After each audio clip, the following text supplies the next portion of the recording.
నిన్న చంద్రబాబు నాయుడు గారు కూడా ప్రశ్న రావణ్ గురించి మాట్లాడుతూ పాకిస్తాన్ మద్దతు ఇచ్చేలాగా ప్రశ్న రావణ్ బిహేవియర్ ఉంది, మన హిందూ దేవతలను తిట్టాడు, లేకపోతే ఉగ్రవాదుల గురించి కూడా అతను సపోర్ట్ చేస్తూ మాట్లాడాడు, 5 అని చెప్పి చంద్రబాబు నాయుడు గారు మాట్లాడారు.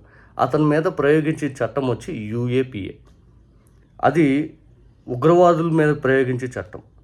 అటువంటి చట్టాన్ని ప్రయోగించి ప్రశ్న రావణ్ పైన అసలు ఏం చేయాలనుకుంటున్నారో, అసలు ఏంటి పరిస్థితి అని చెప్పి ప్రజలకు పూర్తి స్థాయిలో క్లారిటీ ఇవ్వాల్సిన బాధ్యత కూడా ప్రభుత్వం పైన ఉంది.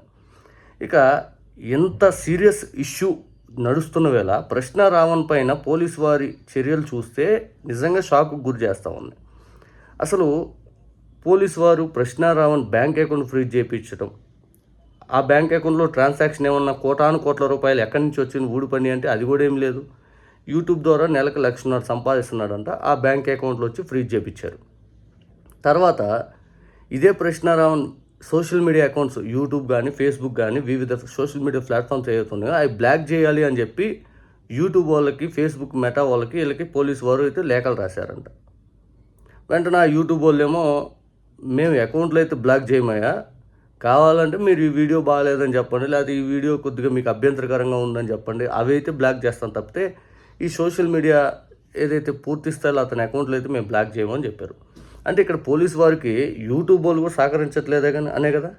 అంటే ఆ ప్రశ్న రావణ్ అకౌంట్ నిజంగా అంత అభ్యంతరకరంగా అసహించుకునేంత రేంజ్లో ఉంటే మన దేశ సమగ్రతని జాతీయ స్థాయిలో ఇబ్బంది కలిగే విధంగా అతను పెంచి పోషించేలాగా అతను ఛానల్ మెయింటైన్ చేస్తే, ఎప్పుడో పాత వీడియోలు అప్పుడే ఆ యూట్యూబ్ అనేది సస్పెండ్ చేయడం, లేకపోతే అప్పుడే మీరు చర్యలు తీసుకుంటూ అయిపోయేదిగా.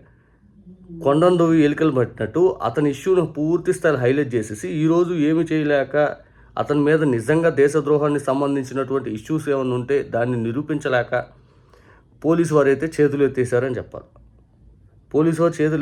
చెప్పాలి. ఇంకా క్లియర్గా మాట్లాడితే అతని ఫోన్లో లీకులు ఉన్నాయి, దాంట్లో వచ్చేసి పెద్ద లీక్స్ వచ్చేసినాయి బయటికి, రాసలీలని కాసేపు, లేకపోతే డబ్బులని కాసేపు, ఇటని కాసేపు, అబ్బో ఇంకా చాలా పెద్ద ఇష్యూ ఏదో జరిగిపోతుంది అని చెప్పి వాళ్ళు పచ్చ మీడియాలో వివిధ అంశాల మీద లేపి కొట్టారు.